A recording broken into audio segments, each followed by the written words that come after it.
ঈশ্বর মানুষের মুখ দিয়েই কথা বলেন। আপনি কি কখনো ভেবেছেন ঈশ্বর কথা বলেন, কিন্তু তিনি আকাশ থেকে বজ্র নিনাদে বা আলোর মধ্য দিয়ে কথা বলেন না, বরং তার বার্তা আসে মানুষের মুখের মধ্য দিয়ে। হ্যাঁ, আপনি যা শুনছেন, যা দেখছেন, হয়তো কখনো অনুভব করছেন, সেই কথার মধ্যেই ঈশ্বরের উপস্থিতি লুকিয়ে আছে। আজ আমরা এই সত্যের গভীরে প্রবেশ করব। ঈশ্বর মানুষের মুখ দিয়েই কথা বলেন।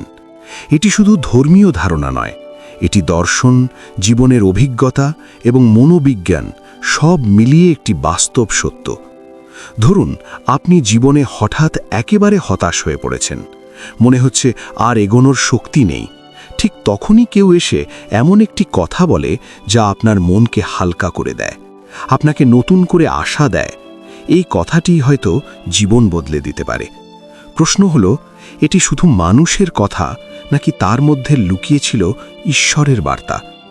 অনেক ধর্ম ও দর্শনশাস্ত্র বলে ঈশ্বর মানুষের হৃদয়ের মধ্য দিয়ে কথা বলেন, কিন্তু এখানেই আরও গভীর সত্য আছে। ঈশ্বর মানুষের মুখ দিয়েও কথা বলেন। মানুষের ভাষা, মানুষকে নির্দেশ, মানুষকে উৎসাহিত করা সবই ঈশ্বরের মাধ্যম হয়ে ওঠে। এখন ভাবুন, নবীরা, ঋষিরা, সাধুরা কেবল নিজের ইচ্ছা বা অভিজ্ঞতা থেকে কথা বলেননি। তারা এমন সত্য বলেছিলেন যা মানুষকে পরিবর্তন করে। তারা মানুষের মুখ দিয়ে ঈশ্বরের বার্তা বহন করেছিলেন। এটি কোনো অলৌকিক কণ্ঠ নয়, বরং জীবনের বাস্তব কণ্ঠ। এখানে একটি গুরুত্বপূর্ণ বিষয় পরিষ্কার করি। মানুষ ঈশ্বর নয়, বরং মানুষ হলো মাধ্যম। যেমন জানালা আলোকে ঘরে ঢুকতে দেয়, তেমনি মানুষ ঈশ্বরের কথাকে আমাদের কাছে পৌঁছে দেয়। প্রশ্ন আসে, তাহলে কি সব কথা ঈশ্বরের কথা? না, সব কথা ঈশ্বরের নয়। তবে যে কথা মানুষকে ভালো মানুষ বানায়, অন্যকে সাহায্য করতে প্রেরণা দেয়, সত্যের পথে পরিচালিত করে, সেই কথাই ঈশ্বরের কণ্ঠের কাছাকাছি। কারণ ঈশ্বরের ভাষা কখনো হিংসা বা ঘৃণার নয়। ঈশ্বরের কণ্ঠ সবসময় দয়া, ভালোবাসা, সত্য ও ন্যায়ের জন্য। এই উপলব্ধি আমাদের জীবনকে পুরোপুরি বদলে দিতে পারে। আমরা শুধু ঈশ্বরের কণ্ঠ শোনার অপেক্ষায় থাকি না, আমরা চাই আমাদের মুখ, আমাদের কাজ, আমাদের আচরণও ঈশ্বরের ভাষা হয়ে উঠুক। এখন আত্মপর্যালোচনার দিকে আসি। আপনি কি এমন মানুষ হচ্ছেন যার মুখ দিয়ে ঈশ্বর অন্যের সঙ্গে কথা বলতে পারেন? আপনি কি এমন কথা বলছেন যা অন্যের জীবনকে আলোকিত করে, না এমন কথা যা ক্ষতি বা বিভ্রান্তি সৃষ্টি করে? কারণ ঈশ্বর মানুষের মুখ দিয়েই কথা বলেন। তাই আমাদের প্রতিটি কথা গুরুত্বপূর্ণ। প্রতিটি বাক্য অন্যের জীবনে আলো জ্বালাতে পারে। প্রতিটি কথার মধ্যে ঈশ্বরের উপস্থিতি থাকতে পারে। এটি আমাদের দৃষ্টিভঙ্গি পুরোপুরি বদলে দেয়। মানুষ আর শুধু মানুষ নয়, মানুষ হলো সম্ভাব্য বার্তাবাহক। আমাদের কথা, আচরণ এবং উপস্থিতি সবকিছুই ঈশ্বরের কণ্ঠ হতে পারে।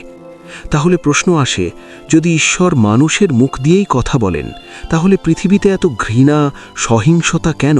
কারণ মানুষ সবসময় ঈশ্বরের কথা বলে না। কখনো নিজের লোভ, অহংকার ও অজ্ঞতার কণ্ঠে কথা বলে। তখন ঈশ্বরের ভাষা চাপা পড়ে যায়।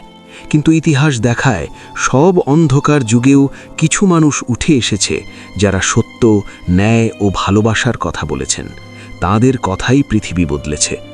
একটি সহজ সারমর্ম: ঈশ্বর আকাশ থেকে কথা বলেন না, ঈশ্বর মানুষের মুখ দিয়ে কথা বলেন।